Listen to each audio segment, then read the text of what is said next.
Morning dear student.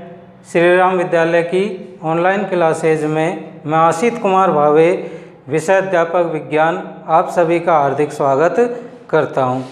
आज से हम जो है 9वीं क्लास का जो है वीडियो शुरू करने जा रहे हैं, जिसमें हम अपना पहला लेसन ले रहे हैं, जिसका नाम है हमारे आसपास के पदार्थ।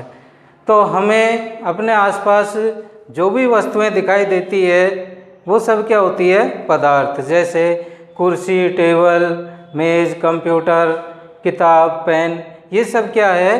पदार्थ होते हैं। अब हम पदार्थ किसे कहते हैं, पदार्थ की परिभाषा क्या होती है, इसको समझते हैं। तो देखिए, पदार्थ की परिभाषा, प्रत्येक वस्तु जो स्थान घेरती है, क्या करती है? स्थान घेरती है, और जिसमें द्रव्यमान होता है। द्रव्यमान का मतलब होता है, उसमें क्या होता है? वजन होता है, भार होता है, और जिसे पांचों ज्ञानेंद्रियों के द्वारा महसूस किया जा सकता है। क्या किया जा सकता है? पांचों ज्ञानेंद्रियों के द्वारा महसूस किया जा सकता है, तो उसे हम क्या कहते हैं? पदार्थ या द्रव्य कहलाता है। तो किसे कहते हैं? पदार्थ या द्रव्य। एक बार मेरे साथ आप दोहराएंगे। प्रत्येक वस्तु जो स्थान घेरती है, जिसमें द्रव्यमान होता है, जिसे पांचों ज्ञानेंद्रियों के द्वारा महसूस किया जा सकता है, वह द्रव्य या क्या कहलाता है? पदार्थ कहलाता है। तो ये तो हो गई पदार्थ की परिभाषा, समझ गए। अब हम देखते हैं पदार्थ के या द्रव्य के गुण, यानी कि पदार्थ में कौन कौन से गुण होने चाहिए। तो पदार्थ के या द्रव्य के 3 मुख्य गुण होते हैं। कितने? 3 मुख्य गुण होते हैं। अब हम इनको समझ लेते हैं। तो सबसे पहला गुण देखिए कि पदार्थ के कणों के मध्य रिक्त स्थान होता है। क्या होता है? रिक्त स्थान। रिक्त स्थान का मतलब होता है खाली स्थान होता है। किसके? पदार्थ के कणों के। जैसे समझिए, ये क्या है? पदार्थ के कण है। तो इनके बीच में ये जो स्थान है, ये क्या कहलाएगा? रिक्त स्थान। तो पहला गुण क्या हो गया कि पदार्थ के कणों के मध्य क्या होता है? रिक्त स्थान या खाली स्थान होता है। दूसरा गुण देखिए, पदार्थ के कण निरंतर गतिशील होते हैं। क्या होते हैं? कि पदार्थ के कण जो है लगातार गति करते हुए रहते हैं, यानी एक स्थान से दूसरे स्थान पे आते जाते रहते हैं। तो ये पदार्थ का हो गया दूसरा गुण।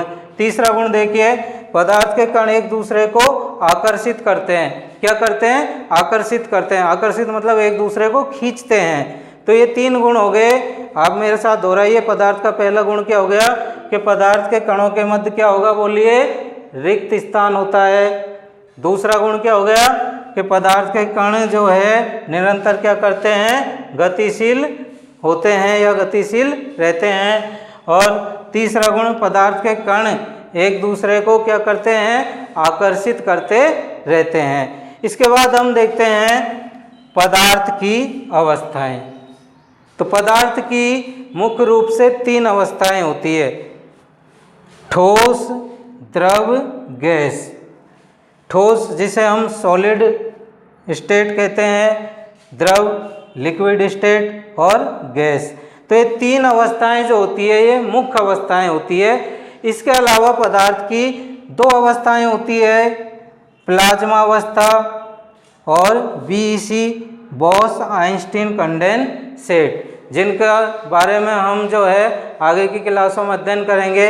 हमारे जो कोर्स में या इस लेसन में जो दिया गया है, वो इन 3 मुख्य अवस्थाओं के बारे में ही दिया गया है, इसलिए हम विस्तार से इन्हीं का अध्ययन करेंगे। तो मेरे साथ बोलिए, पदार्थ की मुख्य अवस्थाएं कितनी होती है?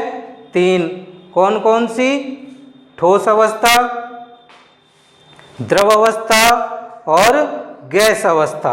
अब हम पदार्थ की इन अवस्थाओं के गुणों के बारे में पढ़ लेते हैं। तो पदार्थ की जो ठोस अवस्था है, उसके कौन कौन से गुण या लक्षण होने चाहिए। तो पदार्थ की ठोस अवस्था, तो देखिए, ठोस अवस्था का आकार निश्चित होता है। क्या होता है? उसका आकार निश्चित होता है। जैसे कि देखिए आप, ये एक डस्टर है, तो इसका आकार क्या है? निश्चित है, चौकोर है। टेबल है, उसका आकार क्या होता है? निश्चित होता है। ये पेन है, इसका आकार क्या है? निश्चित है। तो पदार्थ का जो है आकार क्या होता है? निश्चित होता है। दूसरा देखिए, जो ठोस का आयतन है वो भी क्या होता है? निश्चित होता है। आयतन, आयतन का मतलब समझिए, तो आयतन का मतलब होता है कि पदार्थ क्या करता है? स्थान घेरता है। क्या होता है आयतन का अर्थ बताइए? पदार्थ स्थान घेरता है। इसके बाद अगला गुण देखिए, ठोस का घनत्व अधिक होता है। क्या होता है? उसका घनत्व अधिक। घनत्व का क्या मतलब है? तो घनत्व जो होता है किसी पदार्थ के घनेपन को मापने की इकाई होता है कि पदार्थ जो है कितना घना है या भारी है। तो ये क्या होता है? ठोस का घनत्व अधिक होता है। इसके बाद हम देखते हैं अगला गुण, ठोस में संपीड़ितता नगण्य होती है। संपीड़ितता क्या होती है? जैसे कि गुब्बारे को हम जो है हाथों से दबा सकते हैं, तो किसी पदार्थ को दबाने का गुण ही क्या होता है? संपीड़ितता। तो ठोस में जो संपीड़ितता होगी वो क्या होगी? नगण्य। नगण्य का मतलब नहीं होती है। जैसे कि हम पत्थर ले और पत्थर को बोले कि साहब इसको दबाइए, तो क्या हम उसको दबा सकते हैं? नहीं दबा सकते। क्यों? क्योंकि पत्थर कैसा पदार्थ है? ठोस पदार्थ है, और ठोस पदार्थ में नगण्यता होती है संपीड़ितता की, इसलिए हम उसको नहीं दबा सकते। इसके बाद अगला गुण देखिए, ठोस के कणों में विसरण। क्या? ठोस के कणों में विसरण बहुत कम होता है। विसरण का मतलब होता है उसके फैलने का गुण। जैसे कि आप देखिए, हम पानी को जो है किसी बर्तन में भर के धूप में रख देते हैं, तो वो पानी है जो वाष्प बन के उड़ जाता है। तो ये क्या हो गया?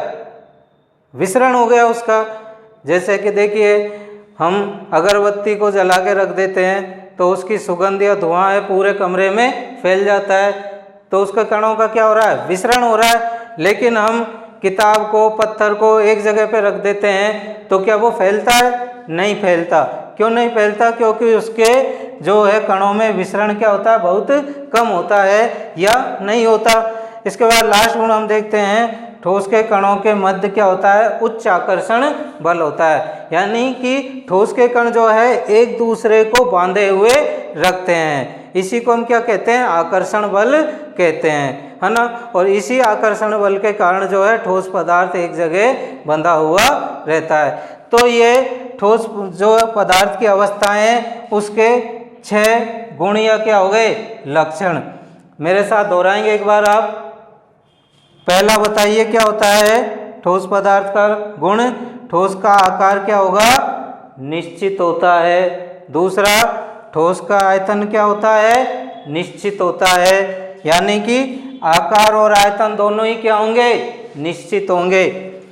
तीसरा, ठोस का घनत्व क्या होता है? अधिक होता है। चौथा गुण, ठोस में संपीड़ितता क्या होगी? नगण्य होती है। और पांचवा गुण, ठोस के कणों में क्या होगा? विसरण बहुत कम होता है। और लास्ट, ठोस के कणों के मध्य क्या पाया जाता है?